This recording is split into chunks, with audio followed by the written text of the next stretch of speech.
varias noticias respecto a la OTAN, ¿no? Varios temas importantes respecto, quitamos a Steven Seagal y a Putin. Y bueno, pues es que la OTAN, primero, asegura que está muy pendiente de ver cuántas tropas de Wagner terminan realmente en Bielorrusia, porque hay informes de que parte de las tropas de Wagner están todavía en Ucrania.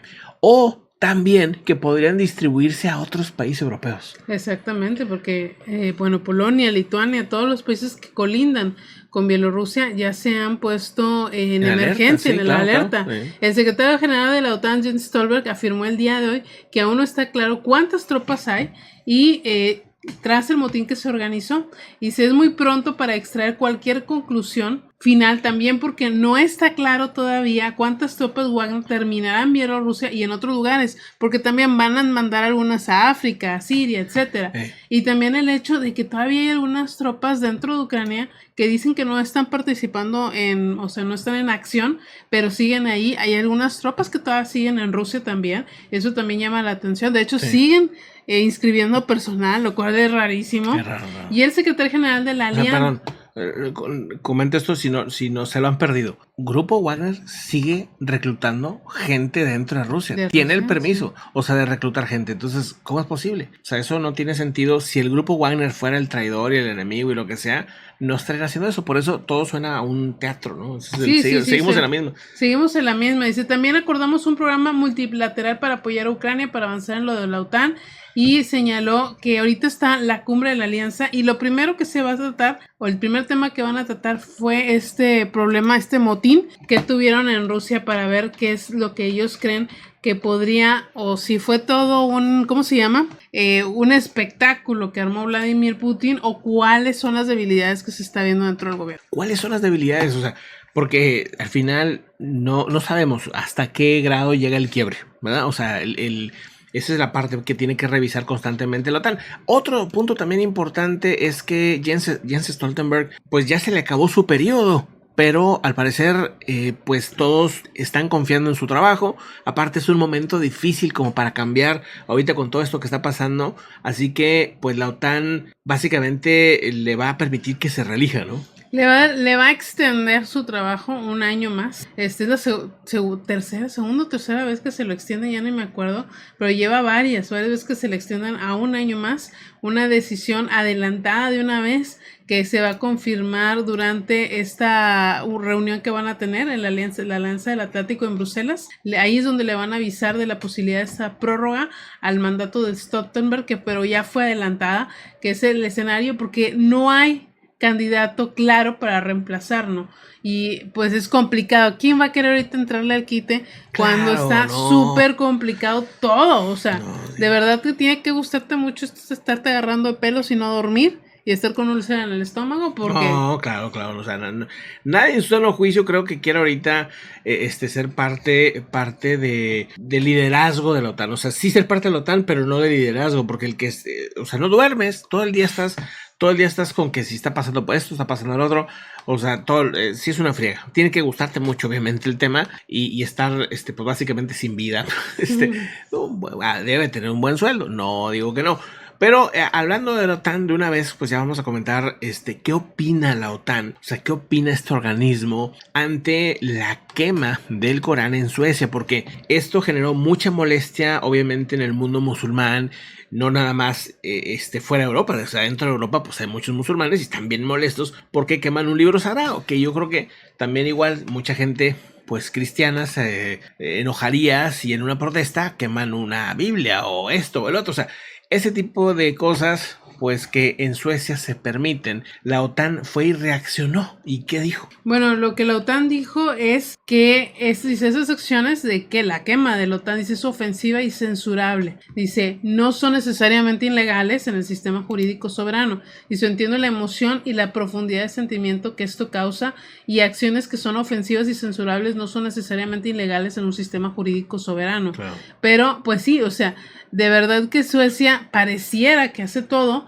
para no ser aceptado. A final de cuentas también tiene que ceder, y bueno, la misma OTAN que Turquía es parte de esta y les ha dolido mucho este tema, pues tiene que ver también el otro lado. Sí, y al final pues entiendo, es un país soberano, es un país que ahí se puede hacer eso, pero yo creo que aquí hay algo más. O sea, yo creo que aquí es un movimiento en el que, pues, a lo mejor un sector o un grupito dentro quiere que se acabe todo lo de la OTAN y que no se metan porque saben bien que eso es un detonante, eso es un problema. Entonces, pues bueno, ahí está el asunto.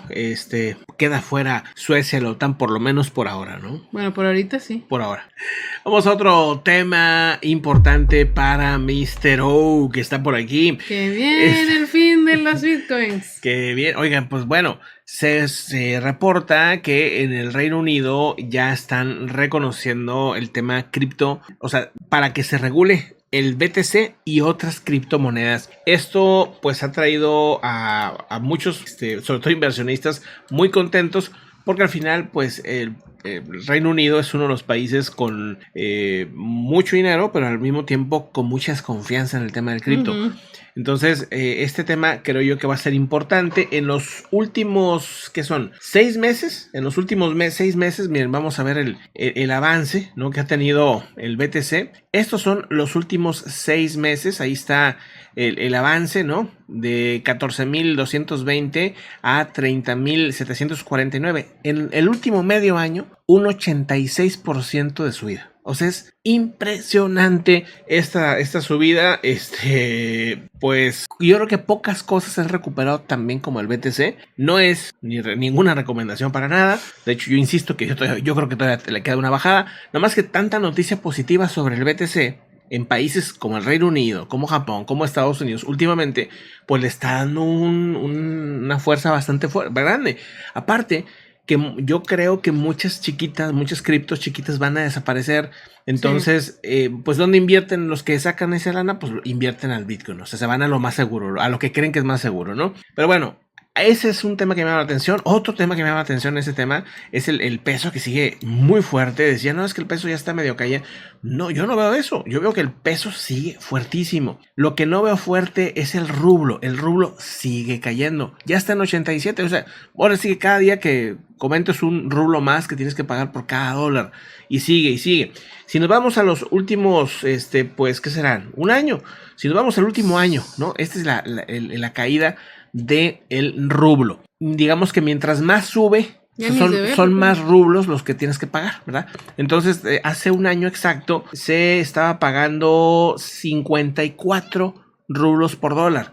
Ahora se paga 87 rublos por dólar. El asunto es que ahorita hay algunas monedas que están dando, son muy redituables. O sea, que te están dando muchos intereses a favor. Una de ellas es el dólar. El dólar está fuertísimo. Mucha gente cree que porque el peso está, no, lo que comentábamos ayer, ¿no? O sea, que porque el peso está a muy buena posición con el dólar, creen que el dólar está débil, ¿no? El dólar está de los momentos más fuertes que ha tenido en los últimos años. No más que el peso, pues está más. O sea, está muy, muy fuerte porque damos más interés aquí. Entonces, ya sea dólar, peso colombiano, como le llamen allá, como le llamen en Perú, son 4 de las monedas más fuertes que hay ahorita. El euro ha estado, pues también obviamente reforzándose. Ellos también han hecho la misma estrategia de ir subiendo las tasas de interés para que no se les vayan, para que no haya fugas de capitales tan grandes, ¿verdad? Pero pues ahorita el BTC, a pesar de lo fuerte del dólar, a pesar de lo fuerte del peso y de otras monedas, también anda fuerte. O sea, me sorprende sinceramente. Yo creo que es por las noticias positivas que ha habido en estos últimos meses. Y sorprendentes, la verdad. Lo de la SEC a mí me sorprendió. Me sorprende lo del Reino Unido. Pareciera como que empieza a haber una aceptación institucional a ciertas cripto. Está interesante. Y también con sus riesgos, porque pues va a haber más regulación, más control, más todo. Pero bueno, vamos a otro tema importante.